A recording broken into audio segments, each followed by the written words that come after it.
A Razão do Amor, de Ellie Hazelwood. Para os meus Grams. Capítulo 1. A Bênula Decepção.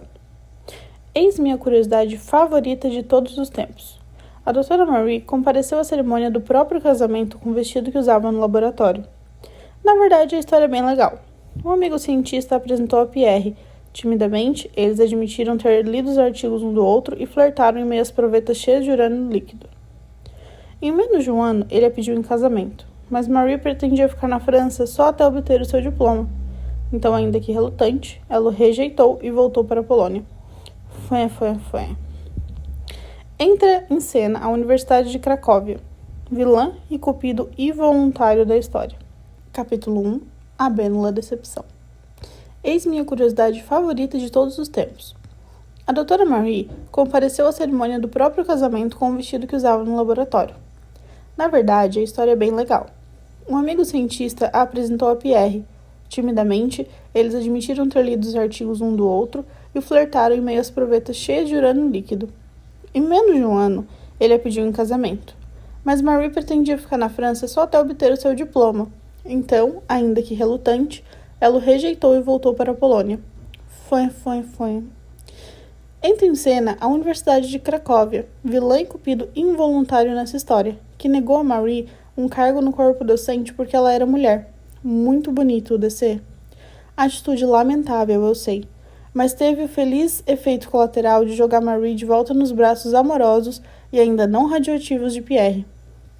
Os dois pombinhos nerds se casaram em 1895, e Marie, que não estava exatamente ganhando rios de dinheiro na época, comprou um vestido de noiva confortável para ser usado no dia a dia do laboratório. Minha garota era bem pragmática. Obviamente, essa narrativa se torna bem menos legal se avançarmos alguns 10 anos, para o momento em que Pierre foi atropelado por uma carroça e deixou Marie e suas duas filhas sozinhas no mundo. Saltemos para 1906, e a gente chega à verdadeira moral dessa história. Acreditar que as pessoas vão estar sempre por perto é uma má ideia.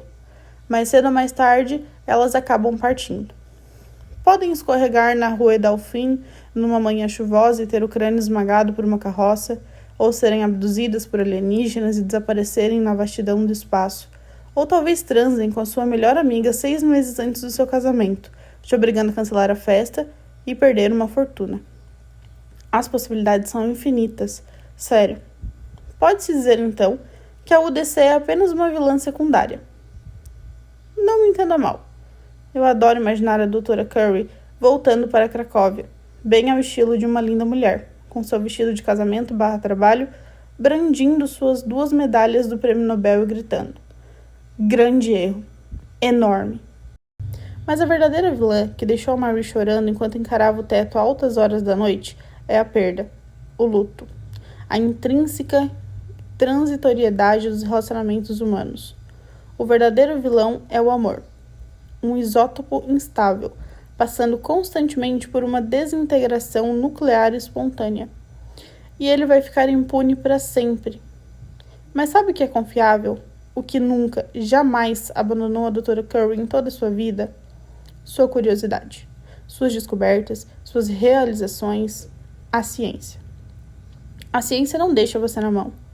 E é por isso que, quando a NASA me comunica, sim, a mim, Bi, que fui escolhida como pesquisadora principal do Blink, um dos mais prestigiosos projetos de pesquisa de neuroengenharia, eu dou um berro, grito bem alto, exultante, em minha minúscula sala sem janelas no campus de Bethesda, dos Institutos Nacionais de Saúde.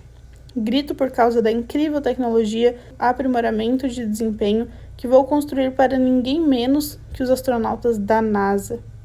E aí que lembro que as paredes são finas como papel higiênico e que meu vizinho da esquerda uma vez registrou uma queixa formal porque eu estava escutando roqueiras alternativas dos anos 1990 sem fone de ouvido.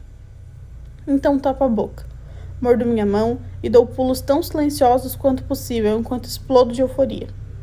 Eu me sinto exatamente como imagino que a Dra. Curie deve ter se sentido quando enfim permitiram que ela se matriculasse na Universidade de Paris no fim de 1891. Como se o mundo de descobertas científicas, de preferência não radioativas, estivesse finalmente ao alcance.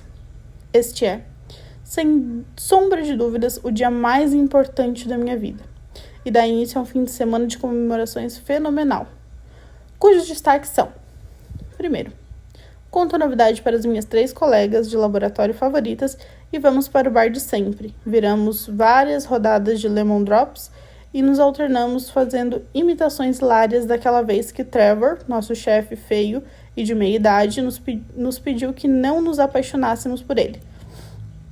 Homens do mundo acadêmico tendem a nutrir muitas ilusões sobre si mesmos, exceto Pierre, é claro. Pierre jamais faria isso. 2. Mudamos a cor do meu cabelo de rosa para roxo. Tenho que fazer isso em casa, porque pesquisadores júniores não podem se dar ao luxo de ir ao salão. Quando termino, meu chuveiro parece uma mistura de máquina de algodão doce com abatedouro de unicórnios, mas sei que após o incidente do guaxinim, acredite, você não vai querer saber. Não vou conseguir meu depósito calção de volta de qualquer maneira. 3. Dou um pulinho na Victoria's Secret e compro um conjunto de lingerie verde lindo, sem me deixar sentir culpa pelo gasto. Embora faça muitos anos que alguém me viu sem roupa, e se depender de mim vai continuar assim por muitos anos mais. 4. Faço o download da planilha de treino do Sofá Maratona, que venho planejando começar, e saio para a minha primeira corrida. Depois volto para casa mancando e xingando minha precipitação, prontamente troco pela planilha do sofá aos 5 km. Não dá para acreditar que tem gente que treina todo dia. E 5. Faço petiços para a Fineia, o gato idoso da minha vizinha igualmente idosa, que volta e meia aparece aqui em casa em busca de um segundo jantar. Em sinal de gratidão, ele retalha meu alçar favorito. A doutora Curry, em sua infinita sabedoria, provavelmente preferia cães. Em resumo, me divirto horrores. Nem fico triste quando chega segunda-feira. É a mesmice de sempre. Experimentos, reuniões, refeição congelada e litros de refrigerante vagabundo que engulo enquanto processo dados. Mas, com a perspectiva de Blink, até mesmo o velho parece novo e empolgante. Vou ser sincera. Eu estava morrendo de preocupação. Depois de 4 pedidos de financiamento de pesquisa rejeitados em menos de 6 meses, eu tinha certeza de que a minha carreira estava estagnada, talvez até acabada. Sempre que Trevor me chamava à sala dele, eu tinha palpitações e minhas mãos suavam, certo de que ele ia dizer que meu contrato anual não seria renovado. Os últimos 2 anos, desde que terminei o doutorado, não foram muito divertidos, mas isso acabou. Um contrato com a NASA é a oportunidade capaz de deslanchar minha carreira. Afinal, fui escolhida após um impiedoso processo de seleção, competindo com estrelinhas como Josh, Hank e até mesmo Jan Vanderbilt, aquele cara horrível que se dedica a falar mal da minha pesquisa como se fosse um esporte olímpico. Tive meus tropeços, muitos, mas depois de quase 2 décadas obcecada pelo cérebro, aqui estou, principal neurocientista do Blink. Vou criar equipamentos para os astronautas, equipamentos que eles vão usar no espaço. É assim que eu vou me livrar das garras úmidas e machistas de Trevor. É assim que vou garantir um contrato de longa duração em meu próprio laboratório com minha própria linha de pesquisa. Esse vai ser o ponto de virada na minha vida profissional, que, a bem da verdade, é o único tipo de vida que eu quero ter. Por vários dias me sinto em êxtase, radiantemente extasiada. Então, na segunda-feira, às 4h33, meu e-mail me notifica da chegada de uma mensagem da NASA. Leio o nome da pessoa que vai coliderar o Blink comigo e, de repente, o êxtase desaparece. Você se lembra do Levi? Brent Jetreth, hein? Ao telefone, a voz de Marek está rouca e sonolenta, abafada pelo sinal ruim e pela longa distância. Bi? É você? Que horas são? São 8h15 em Maryland. Rapidamente calculo o fuso horário. Há algumas semanas atrás, Reiki estava em Tajiquistão, mas agora está em Portugal, eu acho. 2 da manhã no seu horário. Reiki grunhe, geme, resmunga e emite uma série de outros sons com os quais estou mais do que familiarizada depois de dividir um quarto com ela pelas primeiras 2 décadas de nossas vidas. Eu me recosto no sofá e espero até ela perguntar. Quem morreu? Ninguém morreu. Bom, com certeza alguém morreu, mas ninguém que a gente conhece. Você estava mesmo dormindo? Está doente? Quer que eu pegue um avião e vá até aí? Fico genuinamente preocupado ao perceber que minha irmã não está numa balada, ou nadando nua no mar Mediterrâneo, ou se divertindo com alguma irmandade de feiticeiros na floresta da Península Ibérica. Dormir à noite não é do feitio dela. Não, meu dinheiro acabou de novo, ela boceja. Estou dando aula particular para garotos portugueses riquinhos e mimados durante o dia até juntar dinheiro suficiente para pegar o voo para a Noruega. Não vou cair nessa de perguntar por que Noruega, pois a resposta de Reiki seria simplesmente por que não. Em vez disso, falo. Precisa de dinheiro emprestado? Não estou exatamente nadando dinheiro, ainda mais depois das comemorações do fim de semana, prematuras pelo visto. Mas posso abrir mão de alguns dólares se for cuidadosa. E não comer, por alguns dias. Não, os pais dos pestinhas pagam bem. Bi, ontem um moleque de 12 anos tentou pôr a mão no meu peito. Eca, e o que você fez? Falei que ia arrancar os dedos dele, é claro.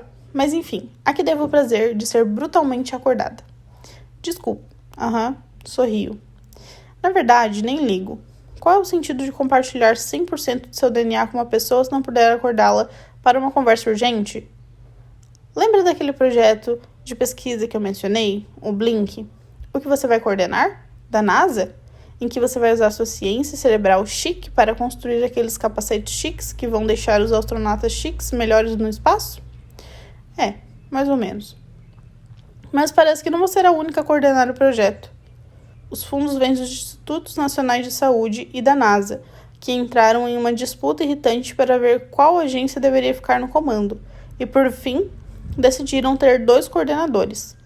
Com o canto do olho, percebo um lampejo laranja, Finéias relaxando no parapeito da janela da minha cozinha. Eu o deixo entrar, dando uma coçadinha em sua cabeça. Ele mia afetuosamente e lambe a minha mão. Você lembra do Levi? É algum cara com quem saí e que está me procurando porque está com gonorreia? Não, que? É um cara que conheci na pós-graduação. Abro o armário onde guardo sachês de ração. Ele estava fazendo uma pesquisa de doutorado em engenharia no meu laboratório e estava no 5º ano quando comecei. Ah, o Levidiota. Ele mesmo. Lembro. Ele não era gato? Alto? Forte? Reprimo um sorriso, botando comida na tigela de Finéias. Não sei o que pensar de fato, de que a única coisa que você se lembra da minha nêmesis de doutorado é que ele tinha quase 2 metros. As irmãs da doutora Marie, a renomada física Bronislawa e a ativista de educação Helena jamais focariam nisso, a menos que fossem safadas como Reiki. Nesse caso, definitivamente focariam. E musculoso? Você deveria estar orgulhosa da minha memória de elefante. E estou. Enfim. Me informaram que vai ser o outro coordenador do projeto e... Não. Reiki deve ter se sentado. Sua voz, de repente, soa cristalina. Essa não. Sim. Ouço sua risada maníaca da minha irmã, se divertindo às minhas custas enquanto descarto o sachê vazio. Sabe, você podia ao menos fingir que não está rindo da minha cara. É, podia. Mas vou fingir? Claro que não. Você chorou quando descobriu? Não. Deu com a testa na mesa? Não. Não minta pra mim. Você está com um galo na testa? Talvez um pouco. Ah, Bibi. Obrigado por me acordar para me dar essa notícia maravilhosa. O Levidiota não foi o cara que te chamou de feia? Ele nunca disse isso. Pelo menos não nesses termos. Mas dou uma risada tão alta que Finéias me olha assustado. Não acredito que você lembra disso. Ei, eu que fiquei muito ressentida. Você é super gata. Você só diz isso porque eu sou exatamente igual a você. E nem tinha percebido? De qualquer forma, isso não é bem verdade. Sim, Reiki e eu somos baixinhas e magras. Temos os mesmos traços simétricos e olhos azuis. O mesmo cabelo preto e liso. Ainda assim, faz tempo que superamos nossa fase de Operação Cupido. E aos 28 anos, ninguém precisa se esforçar muito para nos diferenciar. Não quando passei a última década com cabelo de diferentes tons pastéis, ou botando em prática meu amor por piercings e tatuagens. Reiki, com sua vida errante e suas inclinações artísticas, é o verdadeiro espírito livre da família, mas nunca se dá o trabalho de expressar isso nas roupas e no estilo. É aí que eu, a cientista supostamente sem graça, entro para compensar. Então é ele? O cara que me insultou por tabela? Pergunta minha irmã. Isso, Levi, o próprio. Despejo água em uma tigela para Finéias. Não foi exatamente assim que aconteceu. Levi nunca me insultou explicitamente. Já implicitamente, fiz minha primeira palestra acadêmica no segundo semestre do doutorado e levei a coisa muito a sério. Decorei o discurso inteiro e refiz o PowerPoint 6 vezes. Fiquei nervosa até com a escolha da roupa perfeita. Acabei me vestindo com mais elegância do que de hábito. E Anne, minha melhor amiga do doutorado, teve a ideia bem intencionada, porém infeliz, de incitar Levi a me elogiar. A Bi não está ainda mais bonita hoje? Provavelmente foi o único assunto que ela conseguiu pensar para puxar conversa. Afinal, Anne estava sempre falando que ele era bonito de um jeito misterioso, com cabelos escuros, os ombros largos e aquele rosto interessantemente incomum. Que ela queria que ele deixasse de ser tão reservado e chamasse para sair. Só que Levi não parecia interessado em conversar. Ele me observou intensamente, com aqueles olhos verdes penetrantes. Me olhou da cabeça aos pés por vários segundos e nada. Não disse absolutamente nada. Fez apenas uma cara que Tim, meu ex-noivo, mais tarde chamou de expressão horrorizada, e saiu do laboratório com um aceno rígido e nenhum elogio. Nem mesmo um falso, afetado. Depois disso, o doutorado, o maior antro de fofoca, fez o que sabia fazer de melhor, e a história ganhou vida própria. Alguns diziam que ele tinha vomitado no meu vestido, que ele me suplicara de joelhos para cobrir a cabeça com um saco, que ficara tão horrorizado que tentara apagar a mente bebendo cloro, e como consequência sofrera danos neurológicos irreversíveis. Eu tento não me levar muito a sério, e fazer parte de um meme até que foi meio divertido. Mas os rumores eram tão malucos que comecei a me perguntar se eu era mesmo horrorosa. Ainda assim, nunca culpei Levi. Não levei a mal ele se recusar a fingir que me achava bonita, ou, bem, que não me achava horrorosa. Ele sempre pareceu o tipo de homem que preferia estar entre homens. Era diferente dos garotos que me cercavam. Sério, disciplinado, um pouco introspectivo, enérgico e talentoso. Um macho alfa, seja lá o que isso signifique. Uma garota com piercing no septo e cabelos de pontas azuis não se enquadraria nos seus ideais de mulher bonita, e tudo bem. Mas o que eu levei a mal foram os outros comportamentos de Levi durante o ano em que nossa formação coincidiu. Como o fato de que ele nunca se dava ao trabalho de me olhar nos olhos quando eu falava com ele, ou de sempre encontrar desculpas para não ir ao clube de leitura acadêmica quando era minha vez de me apresentar. Eu me reservo o direito de sentir raiva pela maneira como ele saía de fininho de uma conversa no momento em que eu chegava. Por ele me considerar tão indigna de sua atenção que nunca dizia nem mesmo um oi quando eu entrava no laboratório.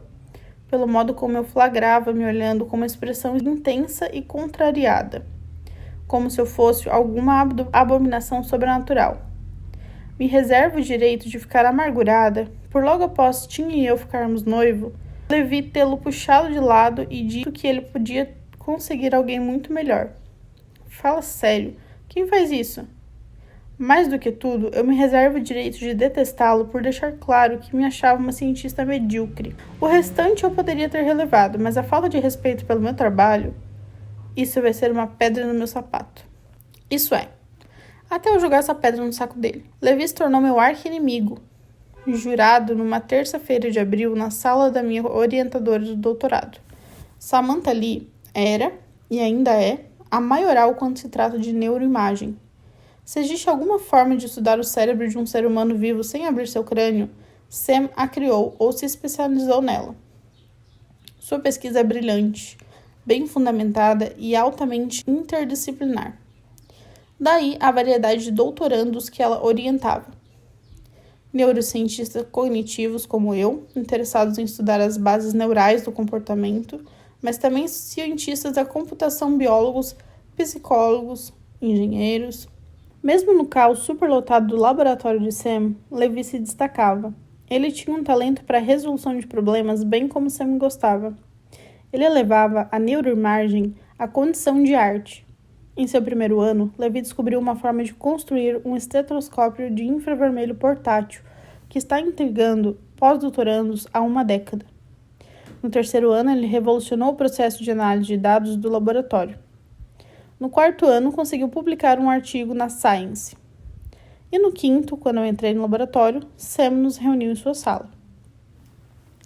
Tenho um projeto incrível no qual estou querendo dar um pontapé inicial, disse ela com seu habitual entusiasmo. Se conseguirmos fazê-lo dar certo, vai mudar todo o panorama da área. E é por isso que preciso da minha melhor neurocientista e do meu melhor engenheiro trabalhando juntos nele.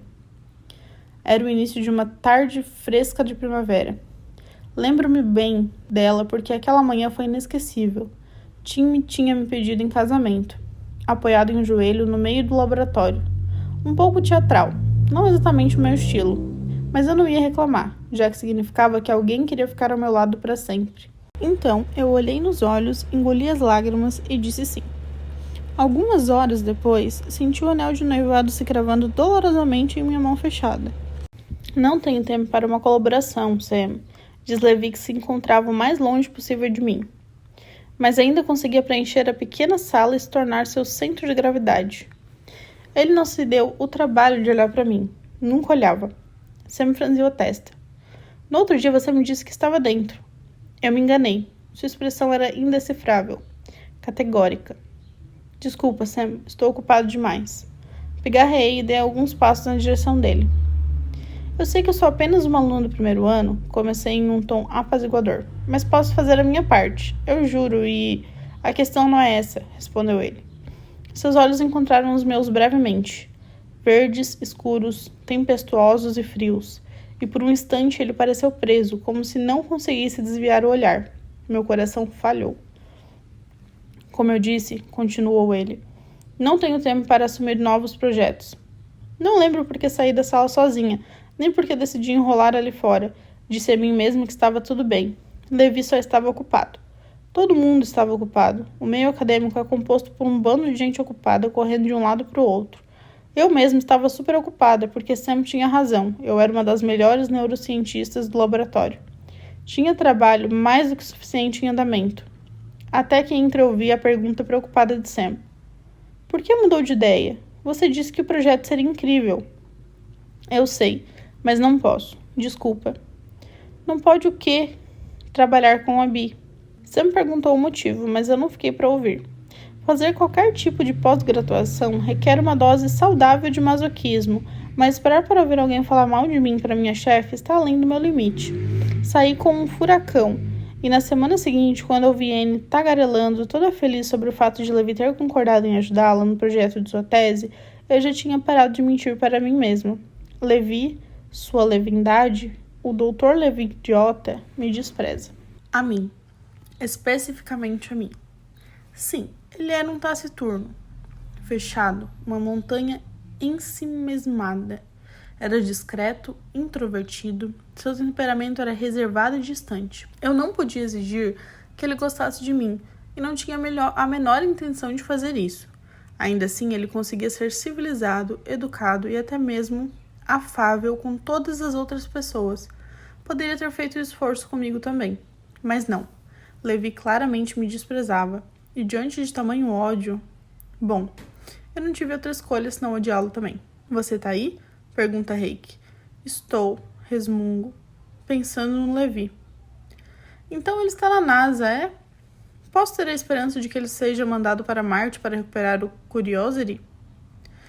Infelizmente, não antes de coliderar com o meu projeto.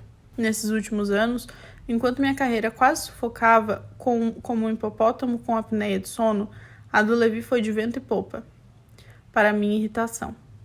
Ele publicou estudos interessantes, obteve um imenso financiamento do Departamento de Defesa e, segundo o e-mail de Sam, entrou até na lista de revista da Forbes, dos top 10 cientistas com menos de 40 anos. A única razão de eu conseguir suportar o sucesso dele, sem cortar os pulsos, é que a pesquisa de Levi se afastou da neuroimagem. Isso não nos permitiu competir diretamente, e eu apenas nunca pensava nele. Um excelente truque para facilitar a minha vida que funcionou maravilhosamente bem até hoje. Sinceramente, hoje tá uma merda. Eu ainda estou me divertindo horrores com isso, mas vou tentar bancar a irmã solidária, diz Reiki.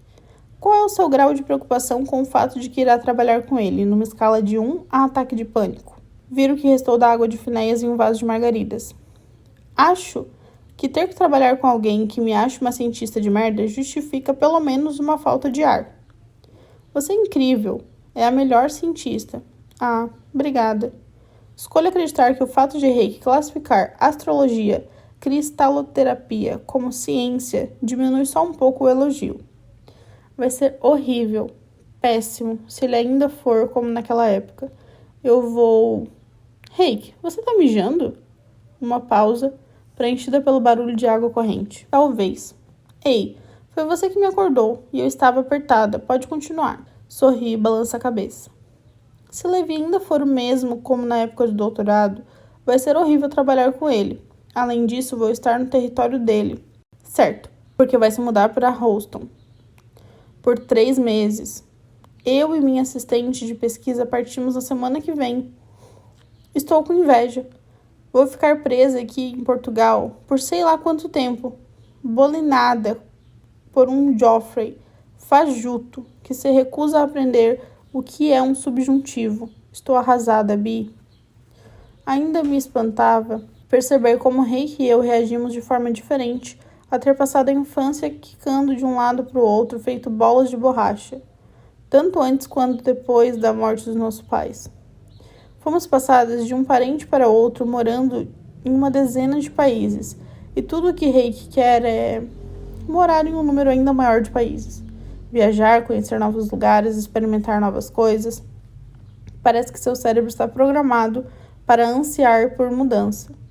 Ela fez as malas no dia em que nos formamos no ensino médio e passou uma década percorrendo os continentes, queixando-se de tédio depois de algumas semanas em qualquer lugar. Eu sou o oposto. Quero criar raízes, segurança, estabilidade. Pensei que fosse conseguir isso com o Tim, mas, como eu disse, confiar nos outros é um negócio arriscado.